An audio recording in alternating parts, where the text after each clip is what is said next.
Well, good morning, everybody, and welcome to the ROI-NJ Energy Sustainability and Infrastructure webinar. Tom Bergeron is our moderator, and he is joined by representatives and sponsors from SJI, Genova Burns, New Jersey Resources, and PSEG. I hope you enjoy the discussion, and at this time, I'm handing it off to Tom B. All right, welcome. Hello, everybody. I'm Tom Bergeron. I'm the editor of ROI. I'll be leading the show, hopefully make you laugh, a chuckle or two. We've got a good story to start the show. As you know, we had started this as an in-person event. There was a lot of concern about COVID, both from everyone involved and people coming to us. So we decided to go on Zoom. And the one thing that we didn't think to tell each other was that we had changed the time from 8:30 to 9. So we actually talked for like 10 minutes. It was really cool. It was really good stuff that nobody heard. So we're going to start again now. It's 9 o'clock. We welcome. Look, energy is a huge issue right now, aside from the fact that it's like 1,000,000 degrees outside and is going to be all weekend, which should make weekend softball and lacrosse and all that kind of stuff fun for those who are participating. But look, this is a topic that's as timely as today's news. The president apparently any minute is going to declare a national climate emergency. Nobody's really sure what that means. If you saw the reports, I saw one last night where Greenland apparently is melting at an unbelievable pace, so much so that you could cover the entire state of West Virginia in water just with what it melted this weekend. Odd choice that they chose West Virginia. We'll leave it at that. But anyways, we'll get to some of the national and international global issues now. Instead, as we always do, we've got a great all-star panelist from the state of New Jersey. So I'm going to give them all about 30 seconds to introduce themselves. We're going to start with Christie from SJI and Elizabethtown Gas. Good morning. I'm Christie McMullen, President and Chief Operating Officer of Elizabethtown Gas, a wholly owned subsidiary of SJI Utilities, serving over 300,000 natural gas customers in Union and Middlesex counties, along with the 4 counties in Northwest New Jersey. I have 30 plus years of experience in gas and electric operations, primarily from Baltimore Gas and Electric, and I currently lead Elizabethtown Gas in providing safe, reliable, affordable, clean energy for our customers and the communities we serve. There you go. Amy, New Jersey Resources, jump in. Sure. Hi, Amy Cradic, Chief Operating Officer, Senior Vice President for New Jersey Resources on the non-utility side. I had previously about 25 years in government. Prior to that, I worked at the Environmental Protection Agency on the state level and the governor's office on a policy and chief of staff level. New Jersey Resources is an energy infrastructure company. We have Clean Energy Ventures, which is our solar and clean energy arm. We have a utility that serves about a little more than 500,000 customers in Monmouth and Ocean County primarily. And we have storage and transportation, home services, an energy services group that works across North America. So thanks for having us join you. Susanna, PSEG. We're going to say ANG with you. Right. Just, give us a quick bio. Yep, and I'm part of the part of PSEG. I'm the Senior Director of Operational Services for PSEG's Renewable and Energy Solutions. We serve about 2/3 of the state, covering 2.3 million electric customers and about 1.9 million gas customers. I'm responsible for energy efficiency program development, as well as providing business solutions, marketing, and operational support to our implementation teams. Our programs are designed to help the state achieve our policy goals and include the operation of 158 megawatts of solar on poles, brownfields, landfills. We have incentives to promote adoption of electric vehicles, and we have $1 billion suite of energy efficiency programs to help our customers save energy and money. Thank you. And listen, for those of you taking notes at home, there will be a test at the end. If anyone can tell us the difference between PSEG and PSEN, I think we would all like to know, because it's always a pressing issue in energy circles. All right, last but not least is a tag team from Genova Burns. We've got Rebecca and Ken. I'm going to go to Rebecca first. What say you? Good morning. I'm Rebecca Freed. I'm a partner at Genova Burns. We are a mid-sized regional firm. We truly are at the intersection of law, government, and business. I primarily practice in the areas of political activity, energy, and procurement law. And one of my favorite things, as strange as it may sound, is helping clients navigate through complex regulatory structures. And New Jersey is a great place to do that. I don't know what the definition of great is on that, but yeah, there's a lot of complex regulatory work here. Ken, what are you bringing to the table? Tell us your background. Ken Sheehan, I'm a relatively new counsel, also with Genova Burns. Prior to that, most of my career was spent in government, working both in New York and New Jersey. I had been the general counsel and chief of staff at the New Jersey Board of Public Utilities, and recently was deputy counsel for the New York Public Service Commission. Been back in private practice with Genova Burns for about a month and a half, primarily working in the energy and regulatory sphere. All right, so listen, ROI, as you know, we like to break news, so I'm going to break news right now. All of the utility companies here are coming on today to talk about their new coal plants. So we're going to do that. No, look, listen, there's a lot of issues going on in energy and where we need to transform our resources and new stuff and old stuff that we're redoing. So I'm going to let Christie talk from a high level of some of the things that utilities in general are doing and SJI is doing to get us to where we need to be. All right, well, thank you. So let's start with a little bit of a background and definition. So wind and solar, those are renewable resources that have been in large scale production for a while, but there's some newer exciting ones that are in various stages of development, in particular renewable natural gas and green hydrogen. Renewable natural gas or biomethane is produced from what you would consider as existing waste streams, animal waste, crops, food waste, landfills, et cetera. And that creates this biogas. And then we take that biogas and we treat that to remove moisture, particles, and other gases. So we process it. And then once it's processed, it's interchangeable with our traditional pipeline quality natural gas. And then we have green hydrogen. So green hydrogen utilizes electricity from renewable resources to create hydrogen from water. And then this hydrogen can be stored or mixed into the natural gas delivery system. The energy industry already recognized renewable natural gas as a viable emissions reduction strategy. And at South Jersey Industries, it's a big part of our strategy. And we are investing significantly in renewable energy. We have a development partner, REV-LNG, and alongside that partner, we've broken ground on 8 large renewable natural gas facilities. We have 4 in Michigan, 3 in upstate New York, and 1 at Connecticut's largest dairy farm. And in addition, we have 6 large facilities planned to enter construction later this year in Minnesota and South Dakota. And because of SJI and REV-LNG's continued partnership, we're positioned well to become a national leader in waste energy projects by 2025. All right, so there's a lot of really good words there, waste energy projects. Let's get down and dirty, so to speak, and talk about what we're really dealing with here. Landfill gases, which I know we all know that it smells, but we didn't realize that we're getting power from that. And then when you start talking about waste and cow patchers, I think we all know what you're talking about there. So trash to treasure, blank to Shinola, give us 30 seconds on what you guys are doing. You guys are going out to landfills and cow pastures. Tell us how that's going to help us. Yeah, so what we're taking is what would have been waste, what would have been methane that would have been vented to the atmosphere, and we are capturing that and repurposing it. So in the situation with cow manure, we are taking that, creating biogas from that, and then doing, as we said, treating it so that it can be processed. And it's I learned a new term. It's called a milking cow equivalent. And MCE. So it's an exciting area of the business to be in right now. So it's a dirty job, but somebody's got to do it. I'm going to go to Amy, who's got the cool stuff. It sounds like the next superhero film. I know you guys are big into green hydrogen. I'm not sure. I don't know what the difference between Green Lantern and Green Arrow is. And now I've got green hydrogen. Talk about what you're doing there and how cool that is and how that's going to help us moving forward. So green hydrogen, as Christie said, that it's produced by renewable energy. It's clean. It's water electrolyzers. It can be created into a flexible fuel that can run through our underground infrastructure. And so New Jersey Resources, when the administration came in and started talking about their climate concerns and the emission reduction goals, we looked at our existing infrastructure, which is primarily built along the coast of New Jersey. That's where our utility is. We are mostly residential and small business. And we said, how do we utilize that to lower emissions in the state? Because infrastructure is hard to build, and we'll talk a lot about that today, I'm sure. And ours is highly upgraded. We already had about $2.3 billion in it. It's 100% plastic, and there's no unprotected steel, so it's good environmentally sound.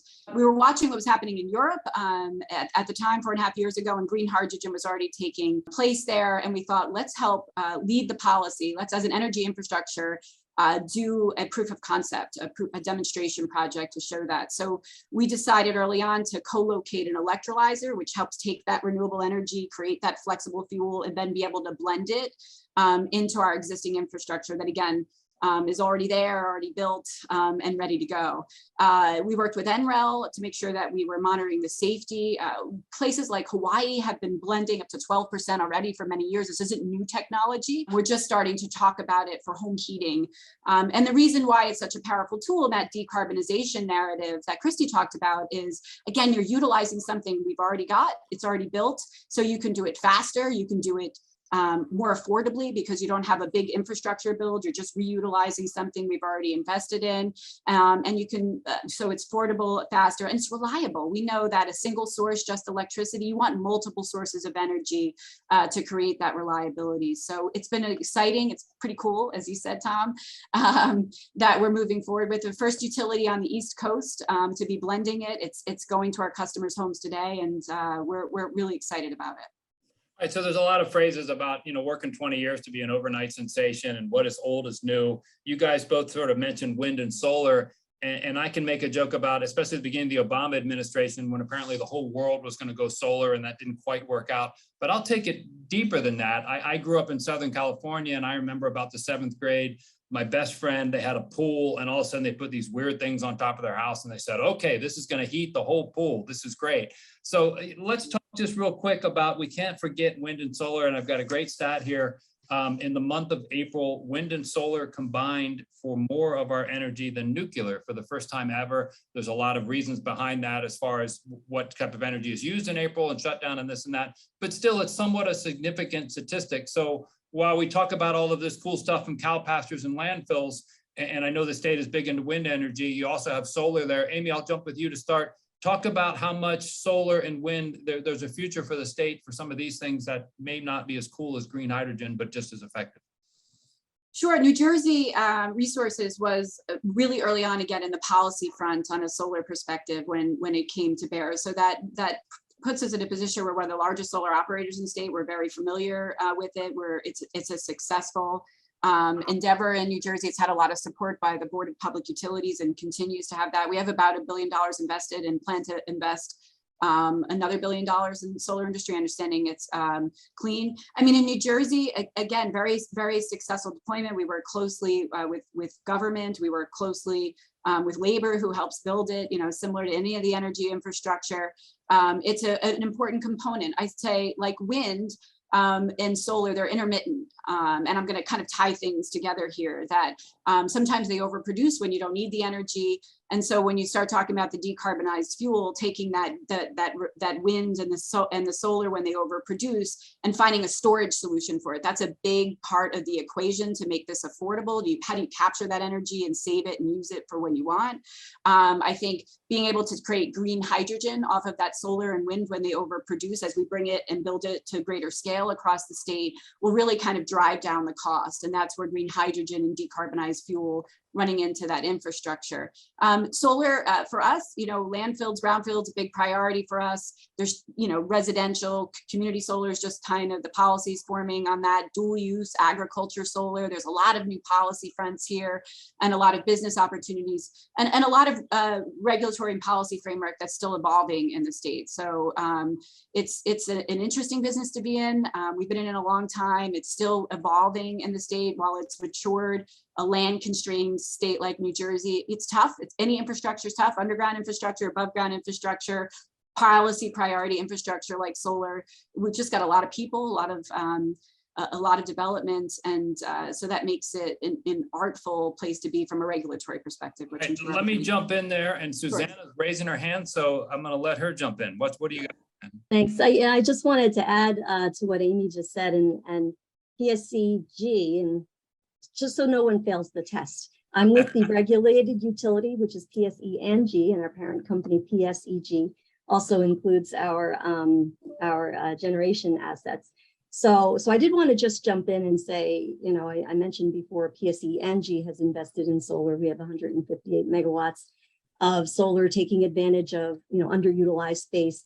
And PSEG is also looking to support the New Jersey goal of building an additional 7,500 megawatts of offshore wind. So, we don't have desert, but we have the benefit of, miles and miles of shoreline. There's a lot of work yet to be done there and a lot of complexity. And it's important for us to preserve our nuclear power. Existing nuclear fleet is our #1 source of carbon-free power generation.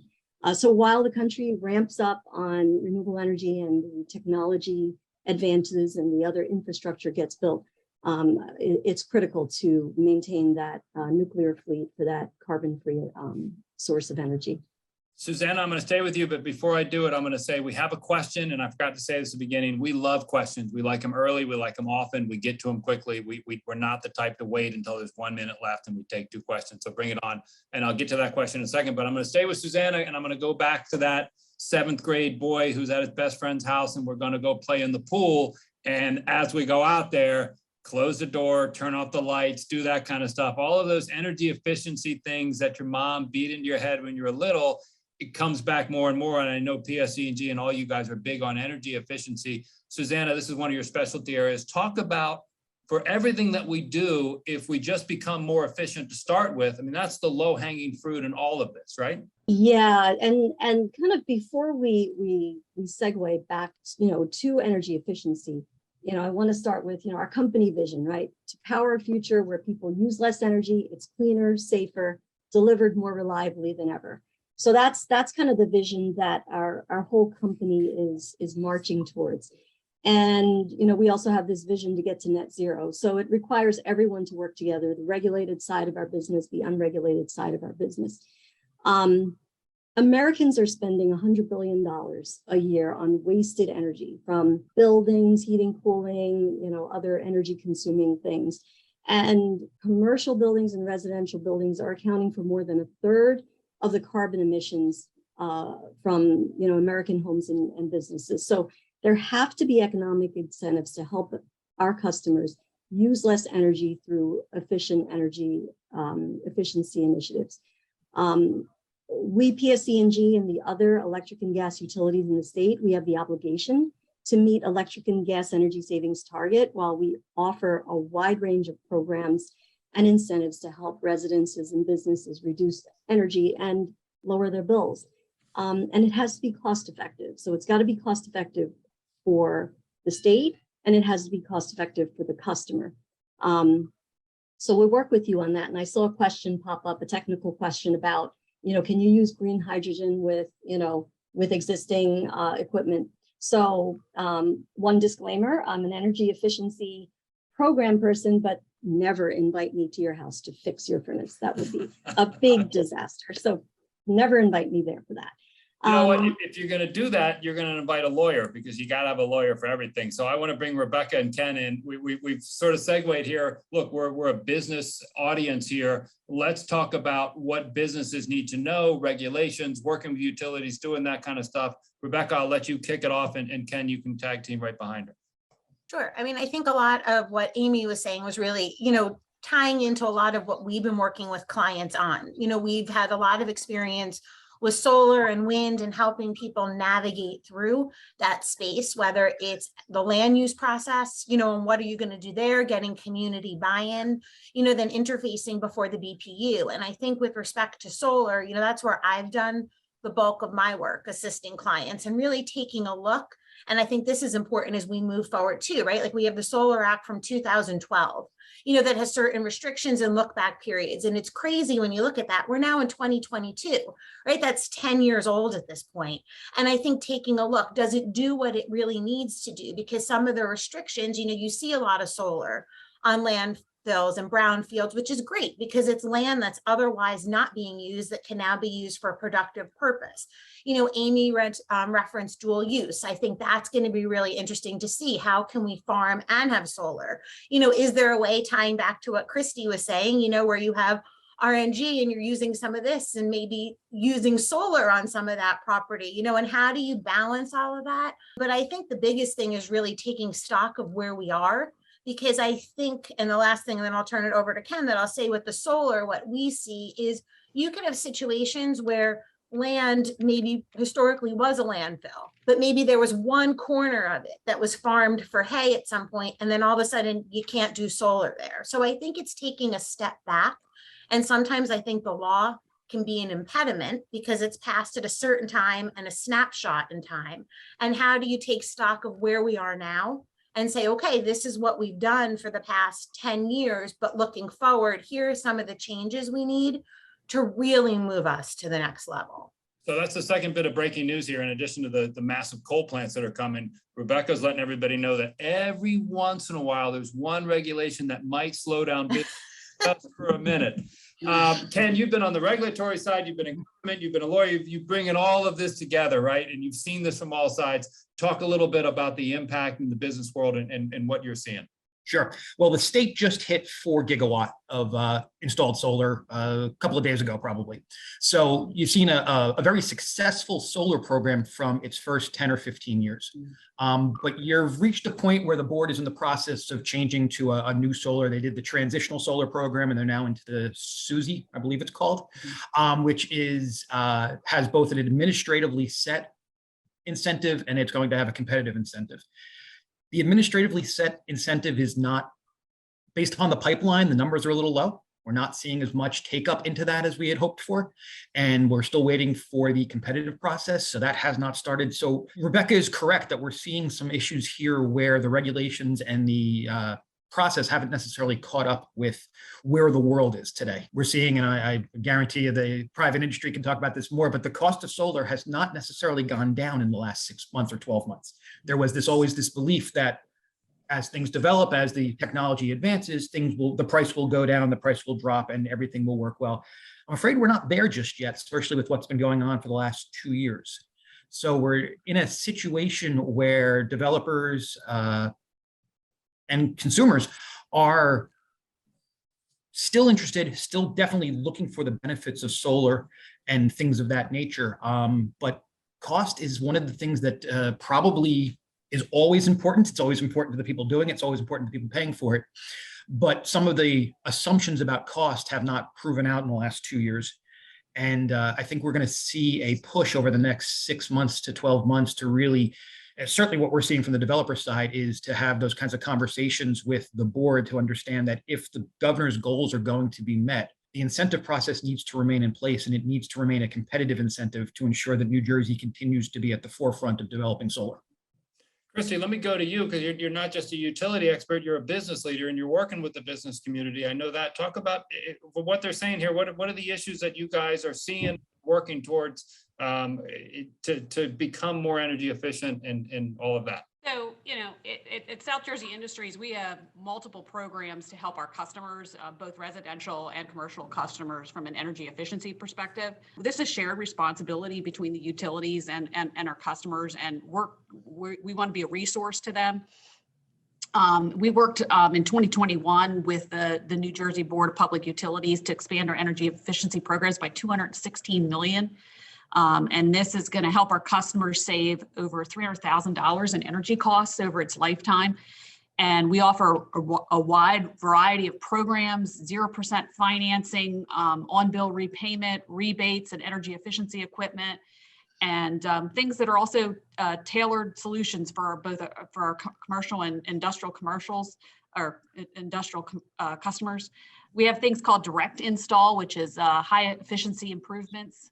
HVAC tune-ups, just tuning up your HVAC system and your building controls can save you a significant amount of money. And so we have a host of things that we can do to provide our customers with these tools. And we have a website that you can go to. It's called Conserve, and that gives you all kinds of different cost-saving tips.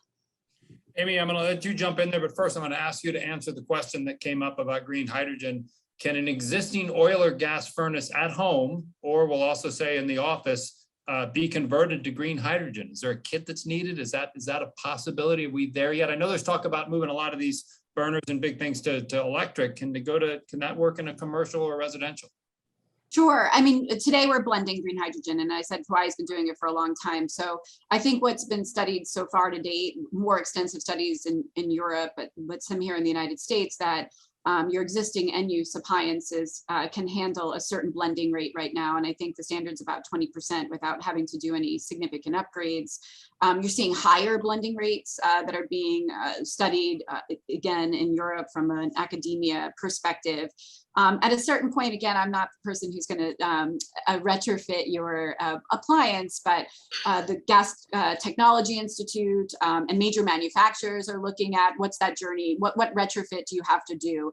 We also have high efficiency gas heat pumps that are coming online that are very significantly efficient as well. It's like you said, a shared relationship between customers and the utility to find a way to reduce energy consumption, reduce cost, and run that decarbonized fuel. But you're running that green hydrogen through your system today in New Jersey in our service territory. They've been doing it a long time. Again, in other parts of the Hawaii and other parts of the country. So yes. At some point, maybe it's some type of retrofit, maybe it's as part of that technology journey, and all that's innovation is a big part of this journey, and that's why you have to be open to it and try to save customers money along the way. So I think you stay close to the energy providers that you have who are watching and aligning very carefully with that innovation and seeing how do you bring it in an affordable way to our customers. So I just want to jump in here real quick. And Amy, I'm going to have you on next week when we do a program about why you should move to Hawaii. I think there's going to be. We all want to move to Hawaii at some point. Yes, no, that's all good. Yeah. Susanna, I'm glad you raised your hand because I'm going to ask you a question before you do it. When you're working with commercial customers on efficiency, talk about the relationship. Are you pitching to them or are they coming to you saying, hey, what do I need to do? How is that going? How does the cost come in there? And I'm going to ask everybody, just be ready. We're going to hit the labor issue in a second. But Susanna, talk about when you're working with the customers, what the relationship is and the interest is on doing more, both on efficiency and conversions. Thanks, Tom, for that question. And before we jump there, I wanted to add on to what Christie said. The programs that she described, I would point out all the utilities in the state of New Jersey have been working together for the past year plus, really feverishly working, I think in 2021, as we launched all these new programs, working together to make sure that the programs are consistent. So the programs discussed where no money up front, on bill repayment, our companies all offer a form of that. And so as a customer, if you come to your utility, whether you're a PSEG customer or New Jersey Natural or South Jersey, you'll have access to the programs that Christie talked about. So just wanted to make a plug for how hard all of our teams have been working on making these programs ubiquitously available to all businesses and residences across New Jersey. As far as how that works, I think the other thing in common with our programs is we're leveraging the businesses that are already in New Jersey and hoping to grow more energy efficiency businesses. So if there's a combination of ways you can get involved, from simple thing of go on our websites, and I'll say ours because we all have websites, go on the website and purchase a smart thermostat, purchase energy efficiency lighting. And that's an easy thing that you can do. And, you just do it right online. You can go to your Costco, you can buy things. Or you can go to your HVAC company that you work with and spec out, okay, I want this efficient version, and then work with your utility to get a rebate. And you can get on-bill repayment. This is something that was not available before. So if you want to upgrade your HVAC unit, you work with the HVAC company that you've always worked with, and then come to our company for on-bill repayment so you don't pay anything up front, because we want you to make that energy efficient choice. We know that businesses are struggling to get that upfront capital to get these projects done. And how can we best do that? And besides offering incentives to buy down the cost of the equipment, we're also offering on-bill repayment. So it's a combination of things that we offer, as well as things that are offered by the suppliers that are already out in the market. And we're working hard to grow that energy efficient economy and businesses. All right, breaking news number 4. If you like your HVAC company, you can keep it. The government's not going to make you change your HVAC company. Rebecca and Ken, look, they're making this sound great and the transition's easy and they're willing to help you. And we know that they are. But again, the regulatory issues come up. What do you guys, when you're talking to companies, what are the biggest issues that you're facing and the hurdles to try to overcome to increase your commercial clients and what they want to do? The BPU. Regulation is hard, and regulation is you've got a world of regulators, and I point myself out as one at the time, who don't necessarily have the same understanding of the business world and trying to balance business with government, with fiscal responsibility, with the concerns over new technology versus old technology. You're left in a system where you've got an energy master plan, you've got statutes, you've got regulations that unfortunately tend to be backwards looking, that they look at what has happened, and the government is not as great. The government is great at regulating. The government is great at making sure things don't go horribly wrong. But sometimes that moving forward needs to come from the private industry, needs to come from the unions, needs to come from labor, needs to come from the regulated entities. The decision by the board to transfer some of the clean energy program away from the board itself to the individual utilities, I think was a reflection of that. And it was one of the ways in which there was a hope to see individual utilities, or in this case, the utilities combined, put together some innovative programs where you guys have direct access to the customers. You guys are in the houses. You guys have more of that contact. So I think we've seen a lot of that moving forward, that where the board is able to work in conjunction with the private industry and sort of serve as a backstop and a overarching policy designer, but to allow the implementation to come through the people on the ground. I think that has been beneficial.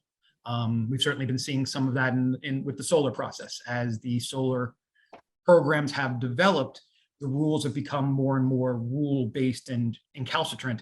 And we have been seeing a fair amount of developers who have some concerns about putting capital at risk when the rules are somewhat inflexible and sometimes appear to be predicated upon an understanding of where the world was 2 or 3 years ago.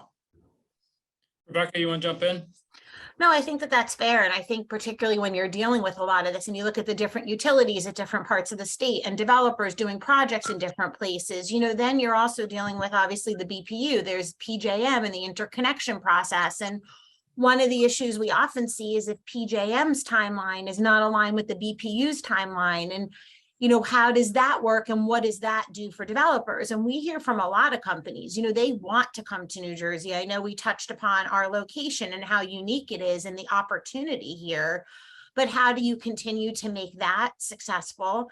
And then I also understand, obviously, as a lawyer, the whole perspective of it's a slippery slope. Like, you have laws and regulations for a reason, but at what point can you just kind of take a step back and try to figure out a practical approach where you're not necessarily opening up Pandora's box, but you're making it, I guess, an easier framework to navigate so that projects can get done, energy goals can be reached. But at the same time, I know we're always looking at how do you balance what's done with respect to the ratepayers, because I think sometimes too, there's this misconception, well, okay, all of this sounds great, but what is that going to cost? So I think that's a piece of it. And I think what we're also seeing a lot of, which I think probably with corporate initiatives, this would tie in, is, environmental justice and energy equality. And how do you also focus, we're talking about a lot of these programs, and how do you make sure that all consumers, regardless of where they live, regardless of where their business is located, have access and understand that these programs are available to them. So I think that's a part of it as well. And then ultimately too, just jobs, and we're talking a lot about innovation, but how do you kind of repurpose certain fields? How do you have training programs and really get buy-in, and maybe that, like, from all different aspects of the state, that we can work together and move forward rather than getting caught up on all these technicalities. You make a great point there, and I'll throw it out to anybody. Let's talk about labor. Anything you do in New Jersey is going to have a labor component. I know that they are heavily involved in everything that you guys do, seemingly wanted to partner, but they have to be involved too.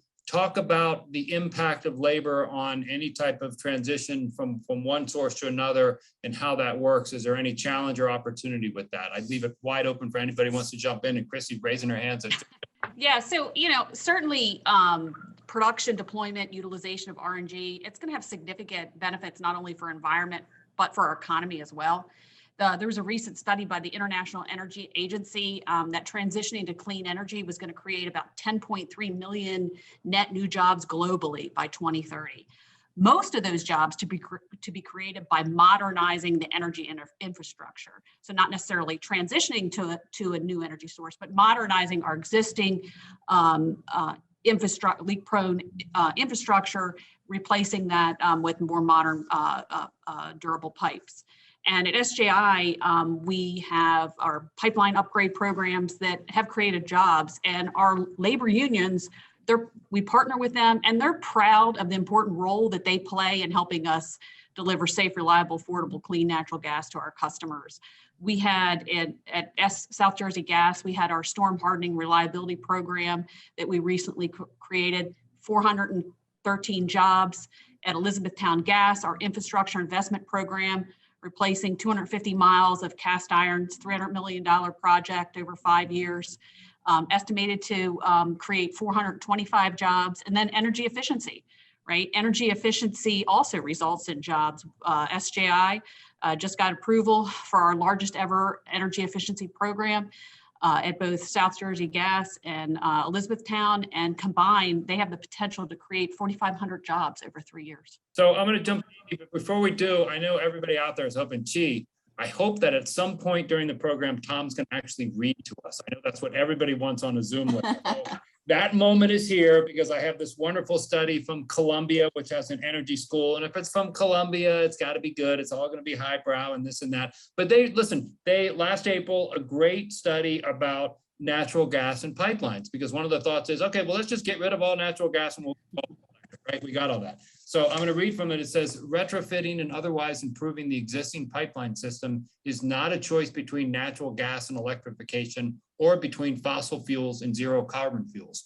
It can be both. So let's talk about some of that infrastructure. All of you guys have it. All of you guys are working to improve it. Why should we just throw this away?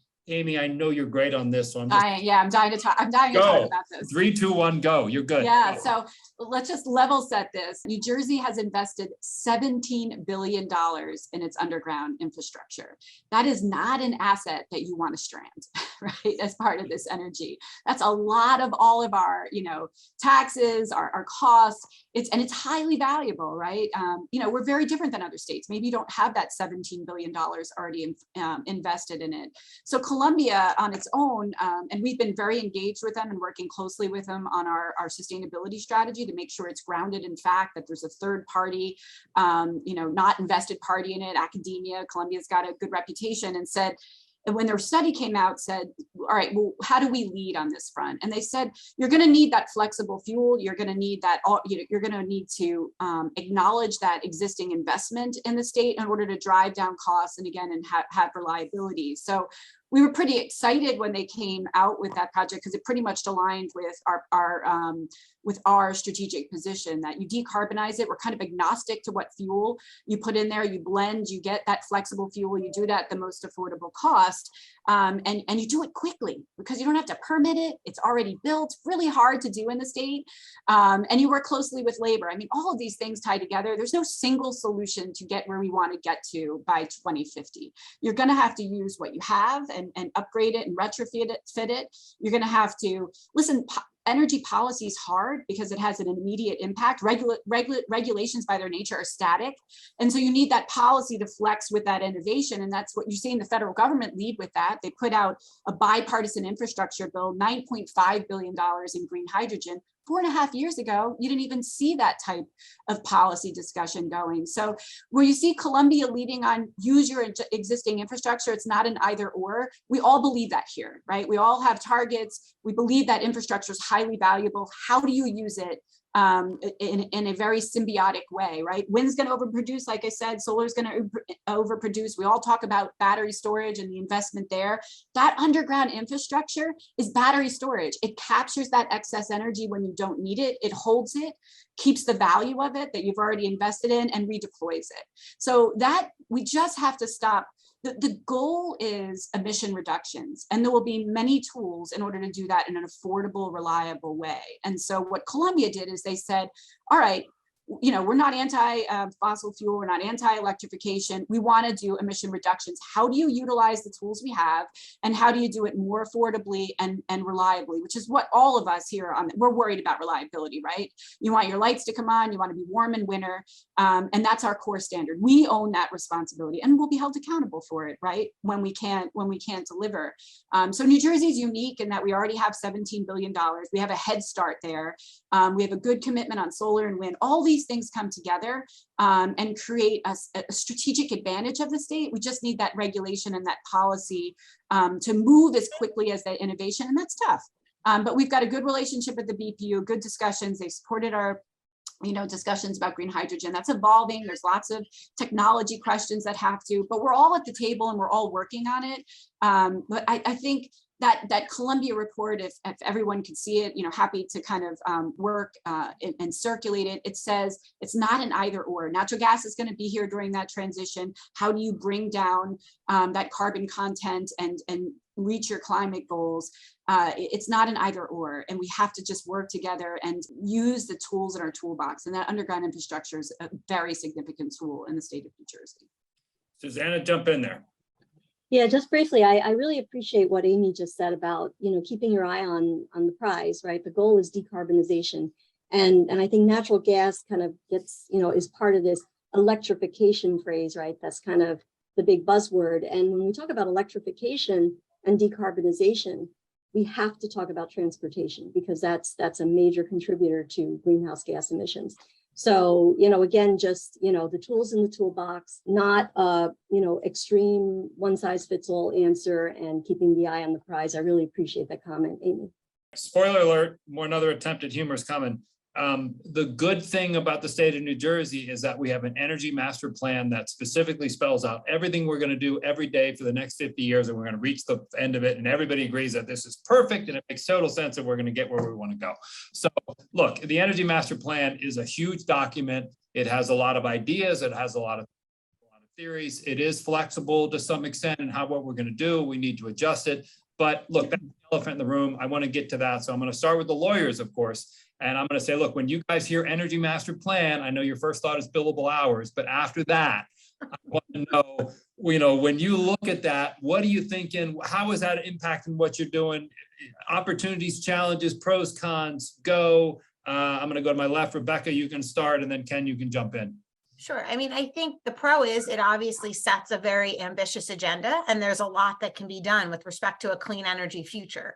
I think the con, from what we see in practice, is you have a lot of people in the business community and developers who look at this, say, okay, the governor and his administration have set these really ambitious goals, but then they feel like when they get to the regulatory process, they're hitting roadblocks. So I think really, how do we have open dialogue and communication, where the two work hand in hand? And then I think the last piece of that, which we've heard a lot from too, is the legislature, who said, last time we really didn't get to weigh in on this, and we have some thoughts. So I think what we're seeing as we relook at the energy master plan, it's how do you get meaningful input now that we're where we are, from corporate America, from the BPU, from the governor's office, and from the legislature. Because I think what we're hearing a lot of when there's frustration with the energy master plan, well, this isn't going how we want in the regulated community. Why can't we just call the governor's office? It's their plan. And why can't they just tell the BPU what to do? And then when that doesn't work, it's like, let me contact my representative in the state house, and can't they just pass legislation telling everyone what to do? So I think a collaborative process would be really helpful as we look forward, where we have open conversations going in, because I think also, to Amy's point, and I know Christie and Susanna have talked about this as well, with regulations, it's not just a magic fix. And once they're there and you're dealing with them, you have to follow them. Ken, jump in there. What do you got? Yeah, it probably shouldn't be called the Energy Master Plan. It should probably be called the Energy Master Policy Document, because when it comes out, the day it comes out, it probably represents what the state would like to do. But within days, it's a little out of date. And that's not a criticism of it. That's the nature of the beast.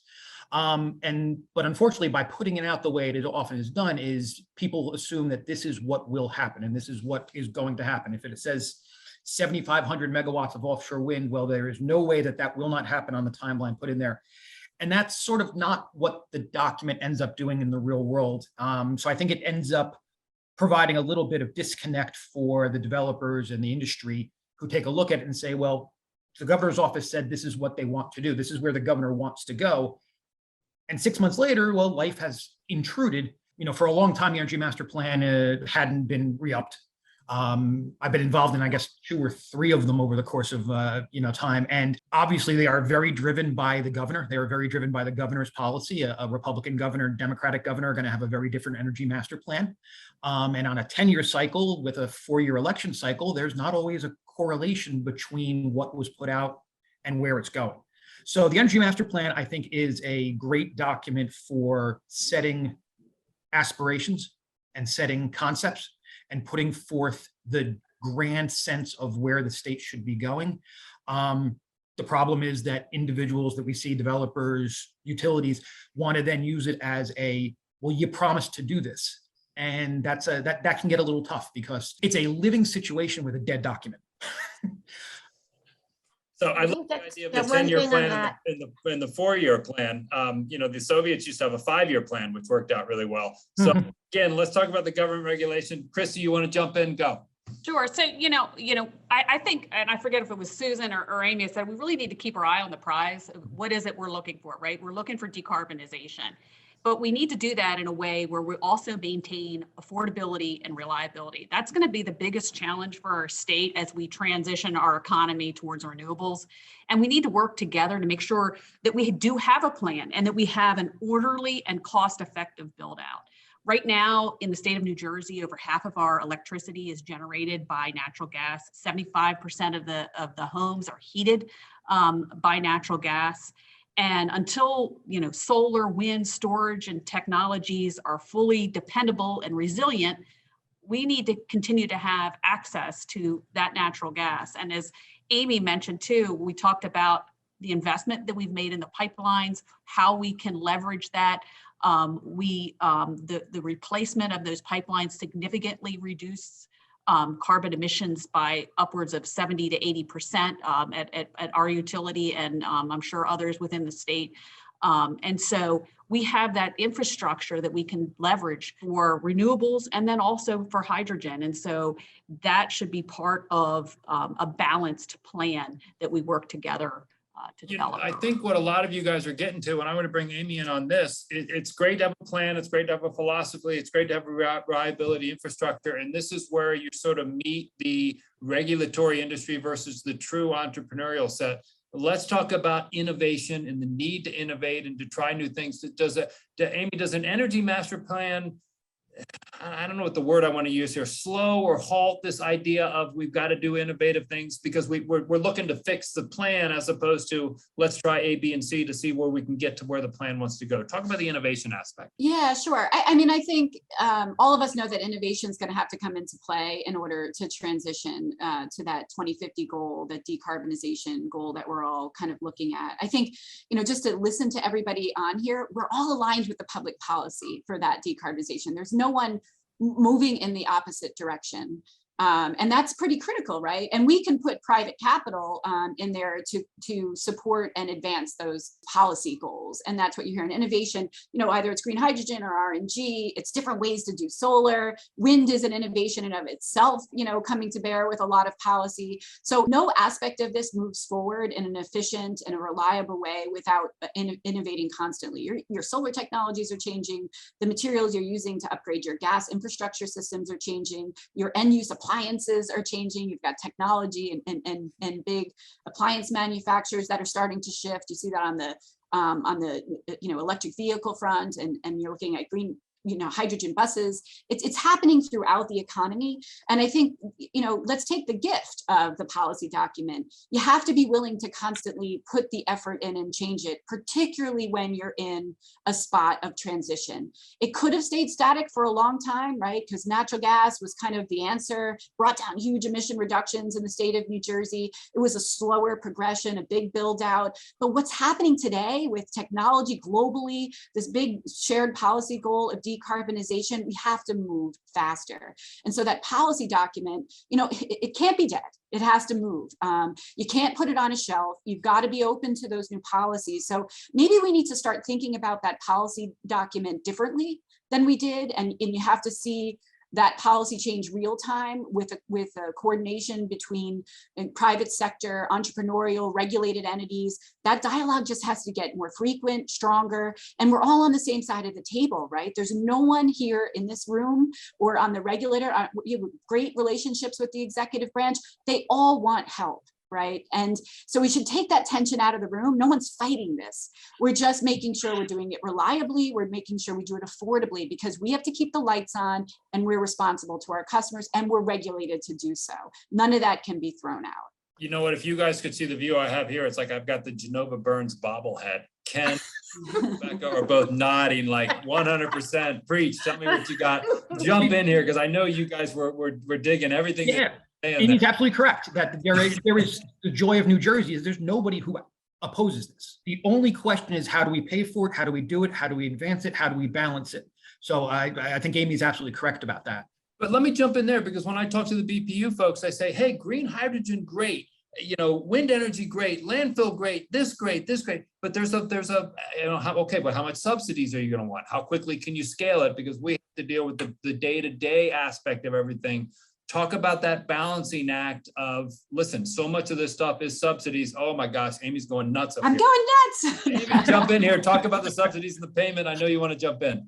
Well, the federal government put out the hydrogen shot, right? They are incentivizing. They're saying we want to bring green hydrogen to scale in the next decade, and we're going to help you get there to bring that cost, so you have cost parity between natural gas. You have federal policy leadership. That's huge, right? And where did solar go? They started with, I think it was called the Sunshot, but they did the same thing. They said, we see an innovation, we see a technology, we are going to create a federal policy push for that. And then you already have the state momentum. So there'll be a mix of private capital and subsidies during this transition in order to manage those.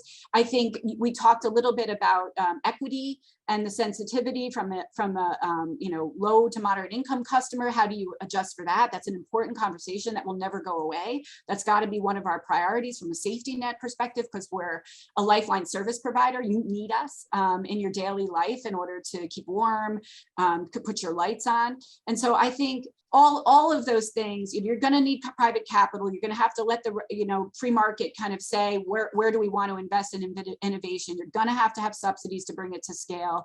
And you do with any type of innovation, you've got to support it from an R&D perspective and an initial deployment to make that regulatory frameworks, you know, work aligned with that innovation. You cannot get there without innovation. I mean, and you can't get there in you know, I think we've all heard it, in a single solution. You've got to bring things to bear in order to drive down that cost and to move as quickly as possible. We're coming up on the top of an hour here, and we try to be respectful of people's time. And like I said in the beginning, we could talk for weeks on this. So I'm going to move to the next segment here. And I'm going to raise one question that I know a lot of people have said and are wondering. So let's go around the nation, around the globe. You know, California, Texas. Let's start with California. They're talking about having more blackouts and there's too much energy and we're going to put all these EVs on the road and we can't do it. Why is that not a concern in New Jersey? You never hear about that. We must be doing something right, or we just been lucky so far. Talk a little bit about, you know, is there any issue with us running into severe energy problems that California, Texas, and other states have had? Anybody can jump in. So I'll kick it off. I mean, I would say in terms of electric vehicles, we're keeping a very close eye on EV adoption. Our electric planning teams work really hard. I mean, we are leading electric reliable utility, and we're not going to let up on that position, right? So that's our, you know, one of our number one driving themes. So keeping an eye on electric vehicle adoption, trying to understand where it is. It's about, you know, understanding the data, you know, understanding the forecasts, supporting the growth and getting it in the right places and making sure that we can reinforce our systems where we need to. So it's not going to happen by itself. You know, EV adoption is ramping up. How fast it ramps up is going to depend on a lot of other things. But we have to keep an eye on it and look for keeping our eye on, you know, where we need to reinforce the system and in what ways so that we can do it responsibly. And data is a big part of it. So, you know, we're working really hard on making sure that we understand the data of where EV adoption is taking place and making sure that we tie that in with our planning efforts. All right, I got a question from the field and it's got a bunch of words that I don't understand, but fortunately I got a bunch of experts here who do, so I'm going to read it off. Everyone agrees that we need disruptive clean energy technology to use less energy. Why don't we have a department at each utility dedicated to disruptive energy demonstration pilots? Somebody jump. Christie, I'm going to go to you. What do you think? I don't know if I would use that term, but we have significant, resources that are focused on this, right? We've committed that 25% of our capital will be in this area. And so we are doing that. We have a demonstration, we have a hydrogen demonstration project that's going on down in our South Jersey gas territory. We are working with not only within our companies, but with our, we have a Linden Renewables project where they're bringing in trash and creating RNG from that particular waste. And so it's not just about what we're doing, it's how we're partnering with businesses to work together to provide this renewable energy. So let me throw this one out to everyone here. The president is in Saudi Arabia and they come up with some sort of agreement afterwards that the Saudis are going to work on green energy, which hear about. They've got a can of oil or two there, and they're going to help us with the green energy projects. And the president clearly is going to introduce some measures coming up. And we joke, but there's a lot of things that need to be done. When you guys hear about this type of programs and regulations coming at a global and national scale, does that impact you a lot, or is it just something that says, okay, that's great, but we're going to focus here? Talk about the idea of these big pronouncements. Do they really impact your day-to-day life? Anybody can jump in. Yeah, I would say that there's a general societal push globally to achieve decarbonization. So every time you see an initiative and you see, the private sector and the public sector announcing partnerships, you're just seeing, the direction, the momentum moving there. And that provides a level of assurance that, we're going to keep investing in clean energy, that this isn't a partisan issue that's going to go away and a short term, and the regulatory structures are going to change and it's too risky. I mean, you have a societal push, right? It's not the people on this call, the people in New Jersey, we're all onto it. This is a global issue. And so every time you see momentum go in that direction, you know that you're going to keep investing in renewables. You know that they're going to start looking at that infrastructure differently, and what are the tools in the toolbox to get there? So I think for us, it does, in the state of New Jersey, is it like one-to-one? Does it affect our practical? But it reflects an overall, this isn't a short-term policy by one administration to the next. It shows a reflection of the direction that we're heading, and that common goal that shapes and provides a level of certainty from an investment perspective, for us. I think probably you see that we're investing in different states, renewable natural gas. We're looking at it, countrywide. It's not just the state of New Jersey. That's good momentum. That's a good reflection of that. We're going to keep going in this direction. So we all want to do this, and we all want to. Suzanne, jump in. Oh, I was just going to go back and address the question from the audience earlier about technology and how utilities address it. All of our utilities participate in various industry associations also that work on technology. So whether that's EPRI or AGA or Consortium for Energy Efficiency, there's a number of such organizations. And so we all leverage that work. We are talking and working together on, what technologies are possible. And then each of our utilities are also, talking to vendors and suppliers to understand what's becoming available. So I just wanted to address, how utilities are keeping, we are not doing raw R&D. Our goal is to leverage what is being done out there and bring it to life, bring it to commercialization. Well, let me turn to Rebecca and Ken and talk about the idea. Where do we need to go from here, right? What would you guys like to see, whether it's from the governor or the legislature or the BPU? Talk about the things that you see that are holding things up. You say, boy, if we could just do that, that would help here. Some people are talking about this. I agree with it, because you guys see these big pronouncements, and sometimes it's just a pronouncement.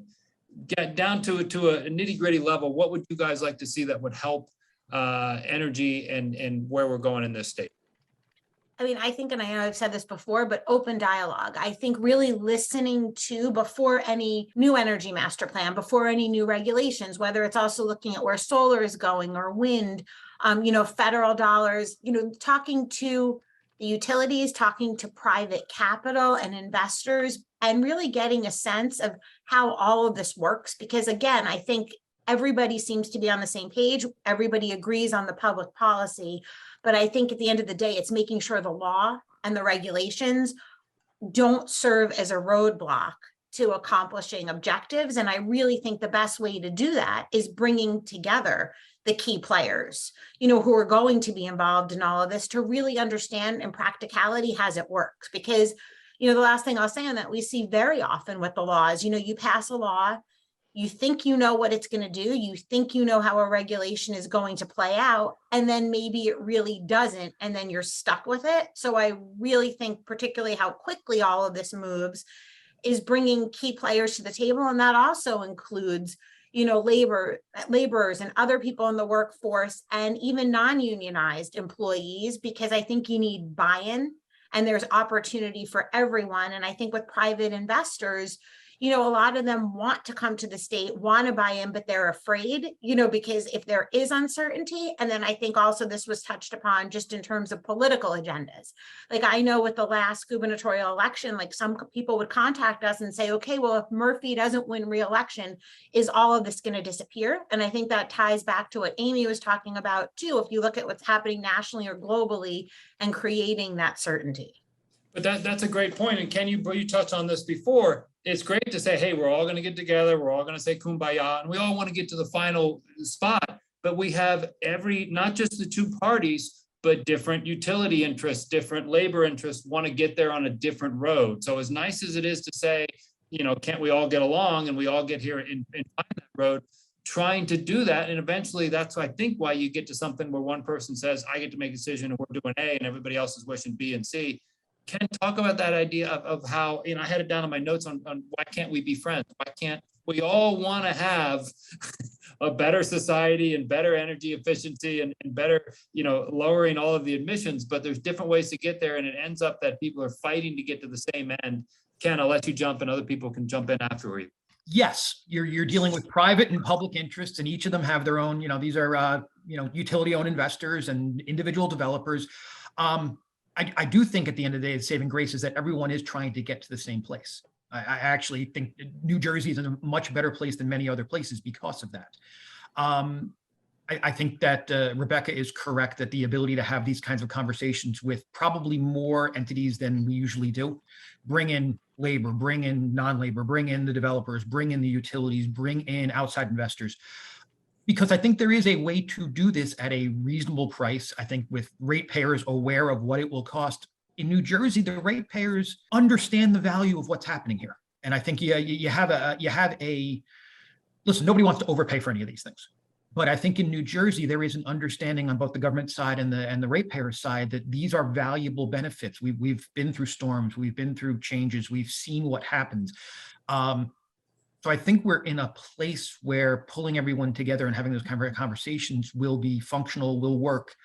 And yes, there's always going to be, I want to do community solar, I want to do, and I want to do carport solar. Well, someone ultimately will have to make a decision as to where the best process there is.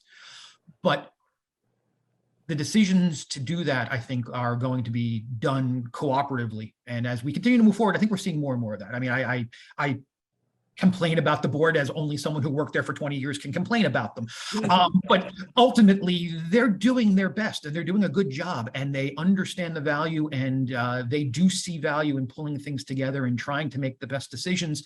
And as all of us get the best information to them, they usually make the right decision ultimately.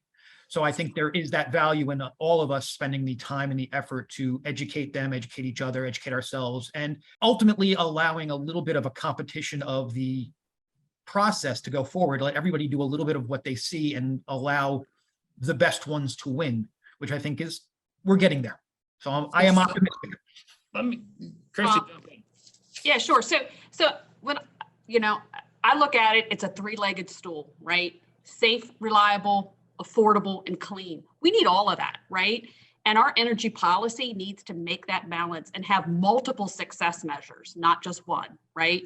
And I did want to mention that there is also the legislation that's currently pending in the state legislature. There's Senate Bill 1366, Assembly Bill 577. And these bills are going to help New Jersey capture methane, and then also help with the hydrogen projects in our state. So I just wanted to make sure everybody was aware of that.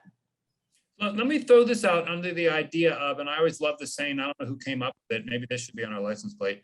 New Jersey is either the biggest small state in the union or the smallest big state in the union, right? So as I just look at the utility, and you guys have spots all over the place, we've got South, Central, North, Northwest, all represented here. It's an interesting state in that, you know, we can talk to each other, we can work together in theory. Talk a little bit about the uniqueness, and Amy mentioned about how we've got all of the pipelines down and this and that we have some advantages being sort of smaller and tighter and everybody on the same page that may be a different state. I mean, God forbid, California, the varied interests there and the different geographies. Talk about how that potentially helps us moving forward, not just for 2030, but 2050, where we can get aligned better. That makes sense? Yeah, I would say, I mean, we have a lot of advantages. We're coastal, right? So we're able to bring this offshore wind. We have a head start on solar, right? We've already had over a 10-year commitment and great advances. We created Clean Energy Ventures at New Jersey Resources to implement public policy, right? We're doing green hydrogen to implement public policy. We're buying dairy farms to implement public policy, right? So you have that advantage, the alignment. You have the nuclear assets, right? You have a very big built infrastructure. Those all provide. When we met with Columbia University and they saw what the infrastructure was, the underground infrastructure that already existed, they saw that as a strategic advantage, right? So you have multiple strategic advances to have. You can't have a single solution and have innovation at the same time. I mean, that's those two don't align, right? So we have lots of options, again, to kind of bear forward and provide reliability. Multiple systems that can work together, you have relationships between gas infrastructure and renewables in a way that you've never had before, right? And they can all come to scale. That's only good for the state. That provides, again, tools that help provide the reliability and the cost reduction. So I think that's a big strategic advantage that we can't dismiss and say, no, we're going in this direction. This is the only tool that we're going to use and that will solve everything. That's a bad place to be. And you have to make sure that your regulations or your policies don't put you in that direction and stop that investment and stop that creative move that you're seeing happening by our energy sector. All right, Christy, how do we compare to Maryland? What's it like down there? It's probably pretty similar, right? You know, but when I look at New Jersey, you know, I look at the talent that we have here, the workforce that we need, the brain trust. I think that there's a lot of innovative organizations in various industries that we're going to be able to leverage to help tackle this. So, you know, I look at, you know, even the feedstock for RNG, right? You know, we've got farms, we've got everything that we need. And Amy mentioned, you know, being coastal. And so I think we've got everything we need to be successful. It's more about, and I feel like the utilities are working together pretty well. I mean, I know Susanna mentioned, you know, what we're doing on energy efficiency. You know, it's not just one utility going out there and doing something. It's, you know, we're working together on this. And I think if we can kind of expand that into other areas, you know, that we'll certainly be successful. Dana, jump in. Yeah, and just adding on to what Christy just said is, you know, while we're working together, one thing I want to give recognition to the BPU is in the order that, you know, kind of regulates how we move forward with EE.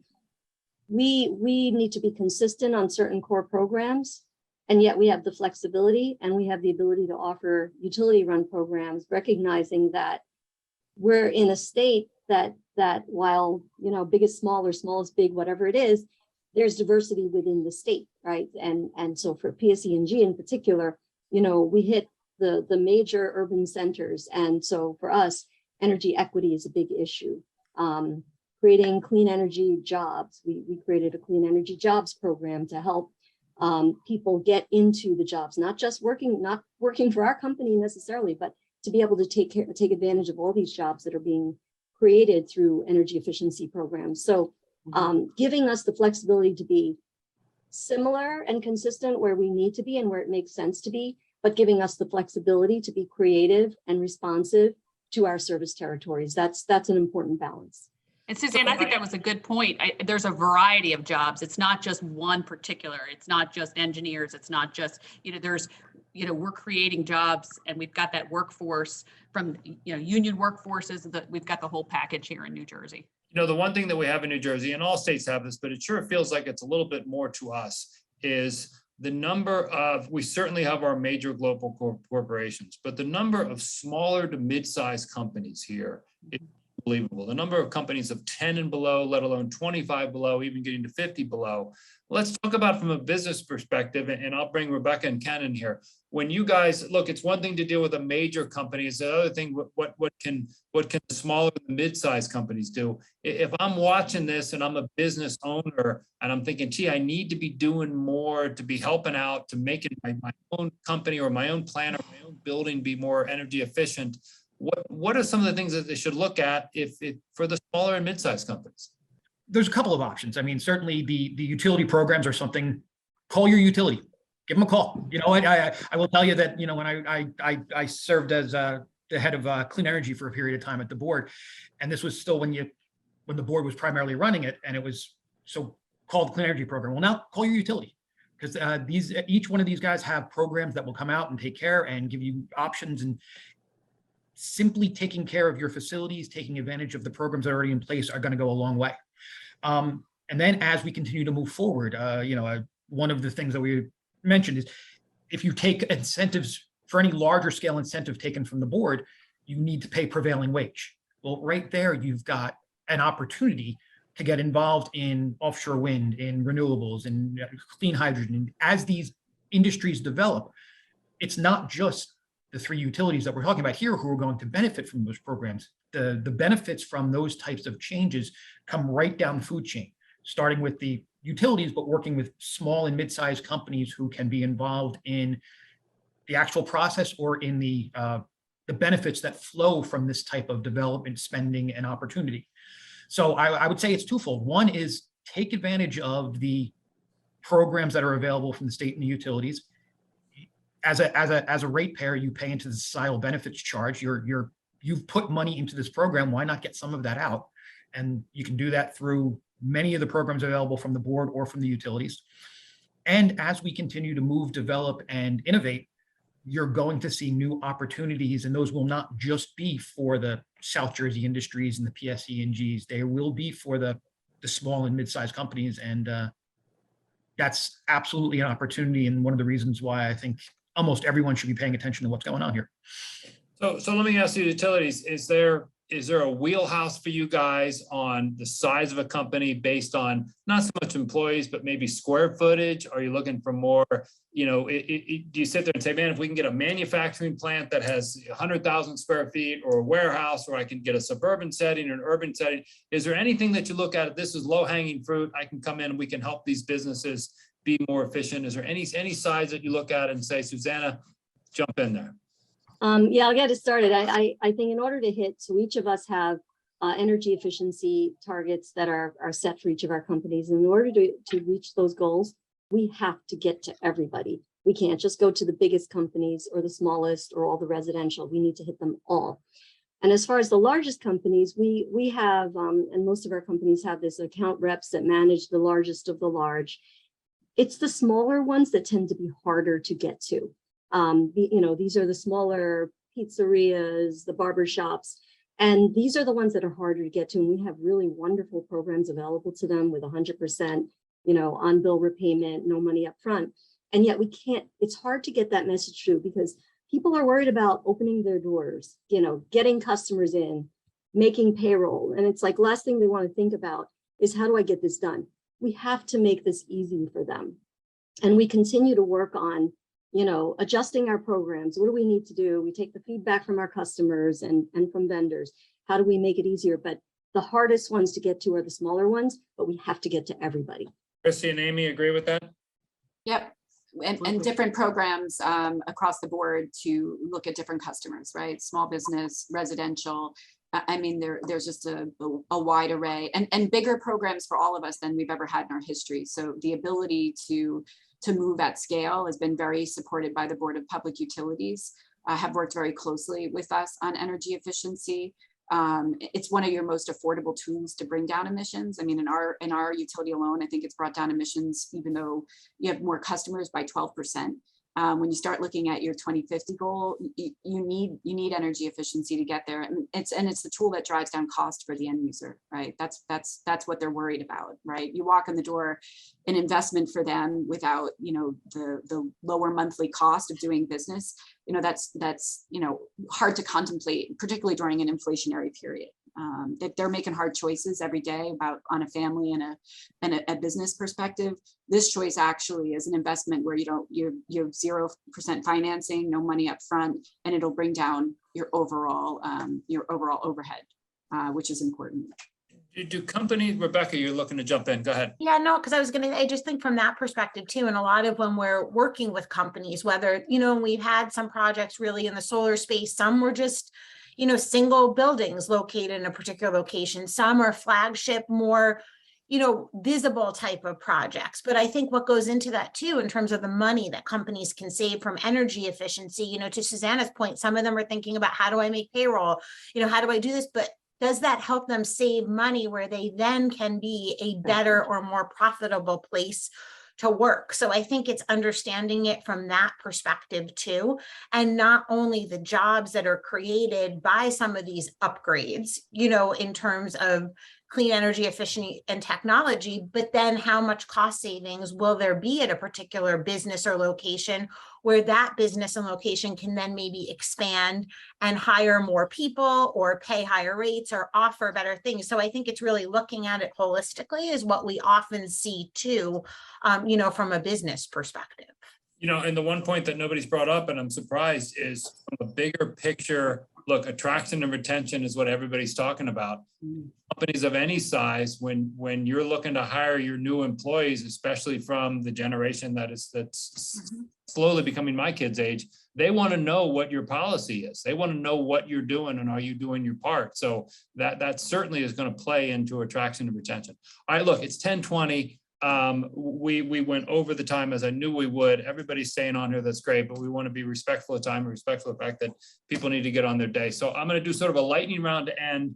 We're going to go to every person. I usually have one good question. I'll have a good question. I'm just going to make it more generic. And Christie, I'm going to start with you, so get ready. You keep starting with me. Start with you. If we got this whole panel together a year from now and or 5 years from now, where would you hope we would be and what we would be discussing? So talk about your hopes for the progress, both short-term and medium term, of where you want to go from here. I'd hope that, some of the things that we have as pilots are in full use. I think, there are so many projects that are in construction right now. So I'd like to see that. I'd like to see the legislation passed. So that, and I'd like to see, again, that balanced approach that we're looking for. And I'd like to see, a policy that balances all of our objectives. Amy, jump in. Yeah, I'd like to probably similar in some ways, take the things that we're talking about as innovative today and normalize them, right? You'll start seeing them come to scale. You'll start to see the affordability come in, and that 5 years from now, we're talking about different innovations that make it cheaper, faster, more reliable. So, keep the momentum of where we are and see the regulatory and the policy moving, becoming more agile as we advance forward. So let's normalize today's innovations and maybe have the next generation 5 years from now. Susanna, I know you got a long checklist of things, of goals that you want to meet, right? It's right in front of you, where you hope to be. I'm going to keep it simple. I'm going to say, I hope that all of you and me have electric vehicles, have done all the energy efficient things in our homes, have told all of our friends and family and businesses that do this, it will save you money, take the time, because it takes effort, right? It's breaking through the noise of all the things you have to do to get energy efficiency done. So 5 years, or no, a year from now, when we all get back together, we'll all get to the venue in our electric vehicles and we'll talk about it. Ken and Rebecca, I know you guys are leading attorneys in the space in the state. Where do you hope a year from now, 3 years from now, 5 years from now, what are the challenges that you're going to be facing and the hurdles that you think we will overcome? I'm going to pick one. I'm going to start with Rebecca and then go to Ken. I mean, I think I'd like to see a more streamlined regulatory path, because I think that really takes into account where we are and what we need. Because I think obviously as attorneys, you joked earlier, Tom, with the energy master plan and the billable hour. Yes, sometimes when the regulatory path is not so clear or complicated, that does create more work for attorneys, but I think also a lot more frustration. So I think it's really nice to be able to say, this is where we're going, this is how you get here. But again, that takes that balanced approach in terms of how we move forward. And it's complicated. Look, we always joke about attorneys, but what you guys do to try to get through all of this is crazy. Ken, a year, 3 years, 5 years, where do you hope to be with some of your clients? I'd like to see us celebrating a lot of these programs online, a lot of these projects, wind onshore, hydrogen in the system, running very well. And I would agree, I'd like to see a process whereby we're not having solar development doesn't require a number of petitions and a lot of legal work, where it's almost a done deal for that. And I'd like to see a new energy master plan or an updated energy master plan that's really actually 5 years from now, I'd like us to be worrying about what the new problems are, because we've got brand new stuff that we're worried about, because this stuff isn't the problem anymore. We got a question at the last minute. I'm going to throw it out. We get 30 seconds. How do I introduce unique agricultural carbon tech to the participants for consideration? Unique agricultural carbon tech, we'll call it UACT. Anybody want to jump at that in 30 seconds or less? Reach out. If you want to talk, we've all got, again, innovation going on in our utilities and our companies, so we're easy to find. There you go. All right, everybody on this panel, thank you so much. This has been incredibly informative and it's only slightly entertaining, so I appreciate you guys. For those of you out here, I hope we brought some new information. Reach out to these guys, right? Like I said, Ken and Rebecca know their stuff backward and forward. That's great. And all of the utilities are so eager to work with everybody out there to try to get from point A to point B, let alone point Z. Stay cool, everybody. It's real hot. Don't turn the AC up too high. Let's get through the day and get through the week, and we'll go for there. With that, I will say good night and good news. Thanks for joining us, and look forward to the next ROI presentations. Thank you all, Thanks for everybody. bringing us Wave. together. Thank you, everyone.